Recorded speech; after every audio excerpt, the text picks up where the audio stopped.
Hello les cousettes, hello les ladies.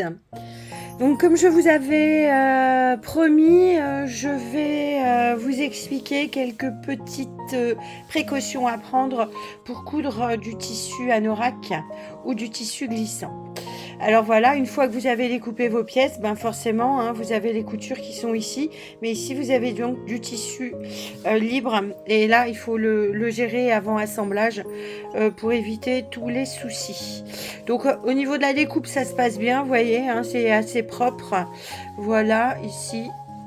Mais ici, ça ne tient plus. Alors, vous avez l'habitude de me voir avec ces épingles-là, mais aujourd'hui, je vais travailler avec ces épingles aussi, qui sont très fines et donc qui me permettent de ne pas laisser de traces dans le tissu. Et donc, je les utilise très rarement, sauf pour des tissus assez fragiles. Donc ici, voilà, je vais régulièrement venir mettre des épingles le plus près possible en m'assurant que les deux couches de tissu soient bien tendues, bien au bord de la watine. Donc on fait ça régulièrement sur toutes les parties qui sont libres.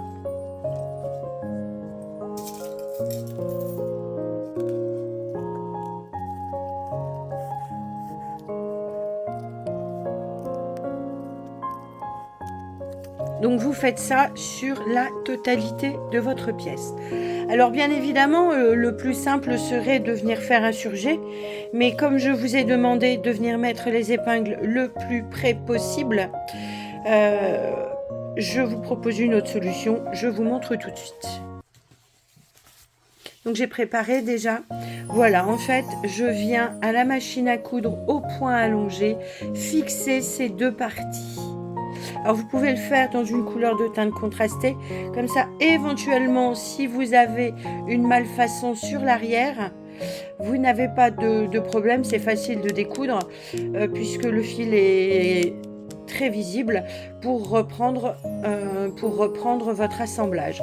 Donc voilà ici, donc sur toute la périphérie, je vous montre ici.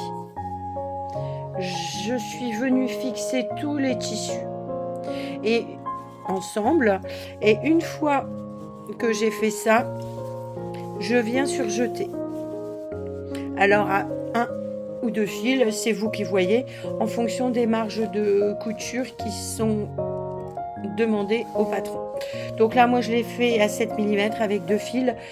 Sur l'ensemble de la veste carioca, les assemblages se font à 1 cm. Donc, il n'y a aucun problème. Voilà, donc ici, on a solutionné ce problème de tissu ouvert après la découpe. Voilà, et là, on se retrouve avec vraiment une facilité d'assemblage grâce à ces deux petites opérations préalables. Passons à l'assemblage.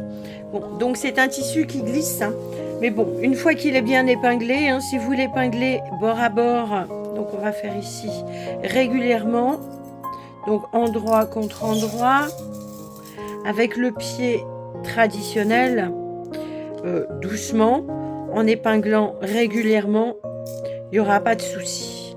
Voilà. Vous épinglez régulièrement, vous n'aurez pas de souci. Bon, donc le pied traditionnel, moi j'ai une Elna 680 en 9 mm de large. Voilà, ce pied-là ira très bien. Donc vous avez ce pied. Ensuite, vous avez la possibilité du pied téflon. Je suis pas fanat, je vous l'ai déjà dit, mais bon, il fonctionne, il fonctionnera sûrement mieux que celui-ci. Voilà.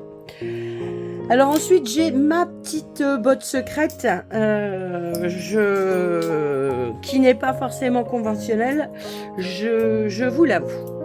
Donc la 680 est une machine avec une largeur de 9 mm et le pied rouleau n'est pas proposé en 9 mm.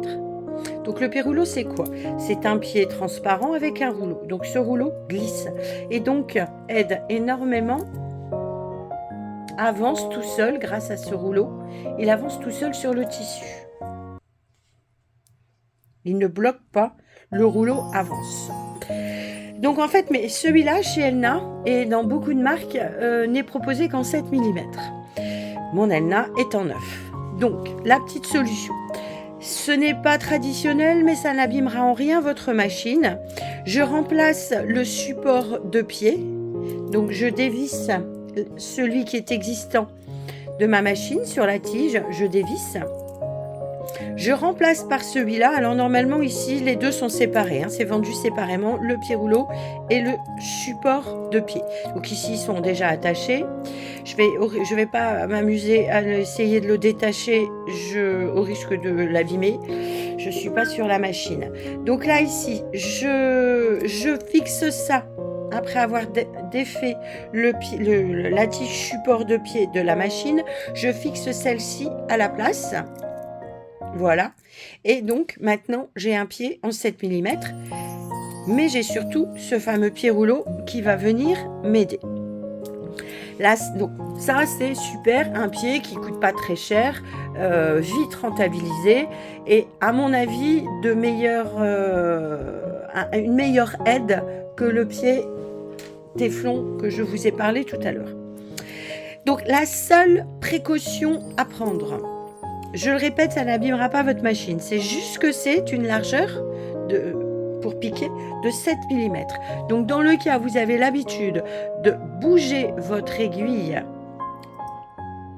faites attention que là, vous n'êtes pas en 9 mm, mais en 7 mm.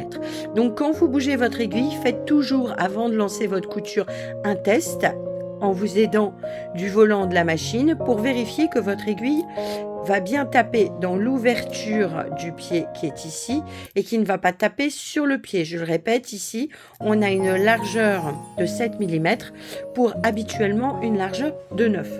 Donc, c'est tout. Tout ce qui pourrait au pire vous arriver, c'est de casser une aiguille. Voilà, donc c'est pas dramatique. Si vous prenez la peine de vérifier, il n'y aura aucun souci. Donc malheureusement, je le répète, ce pied n'est pas fourni et n'existe pas en 9 mm, mais voici ma petite technique. Ça me permet d'avoir le pied qui me convient et qui m'aide lors d'assemblage de tissus glissants ou du simili ou du tissu qui accroche un petit peu. Voilà, j'espère que cette astuce vous aura plu. Je vous dis à bientôt!